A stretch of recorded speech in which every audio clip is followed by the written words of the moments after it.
চট্টগ্রামে গৃহায়ণ কর্তৃপক্ষের এক প্রকৌশলীকে সিটি মেয়রের চড় মারার অভিযোগকে কেন্দ্র করে এখন উত্তপ্ত নগর পরিস্থিতি। দুপক্ষের পাল্টাপাল্টি কর্মসূচি ক্রমেই ঘোলাটে করে তুলছে পুরো বিষয়কে। বিশ্লেষকরা বলছেন এ ধরনের ঘটনা অনাকাঙ্ক্ষিত। এতে সেবা বঞ্চিত হচ্ছে জনগণ, ভেঙে পড়ছে প্রতিষ্ঠানগুলোর শৃঙ্খলা। তাই দ্রুত সরকারের হস্তক্ষেপ প্রয়োজন বলে মনে করেন তারা। চট্টগ্রাম নগরীর হালি শহরে পোর্ট কানেক্টিং সড়কের পাশে নালা তৈরির জন্য গৃহায়ণ কর্তৃপক্ষের কিছু জায়গা ব্যবহার করতে চেয়েছে সিটি কর্পোরেশন। এ নিয়ে আলোচনা করতে গেল সোমবার নগর ভবনে যান সংস্থাটির ৬ প্রকৌশলী।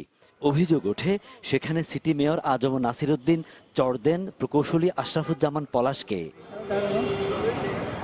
বিষয়টিকে কেন্দ্র করে সিটি কর্পোরেশন এবং গৃহায়ণ এই দুটি সংস্থা এখন মুখোমুখি অবস্থানে। পাল্টাপাল্টি কর্মসূচিতে বেড়েছে উত্তাপ। বিশ্লেষকরা বলছেন জনস্বার্থে যে ভূমির প্রয়োজন তা নিয়মানুযায়ী দুটি দপ্তরের মধ্যে দেয়া নেয়া হলে বিরোধ হওয়ার কথা নয়। দুই পক্ষের মধ্যে যে বিরোধের বিষয়টা সেটা কোনোভাবেই সুখকর না।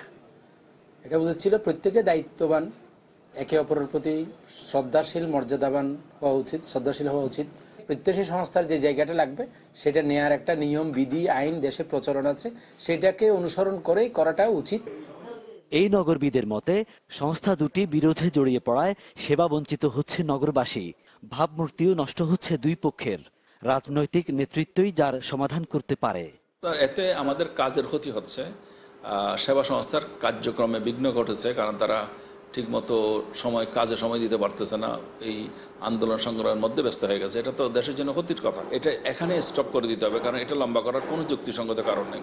এবং সেটা চট্টগ্রামের 2 জন মন্ত্রী আছেন, ওনারা যদি এটা উদ্যোগ নেন, এটা এক বসাতে এটা সেটেল করে দিতে পারে।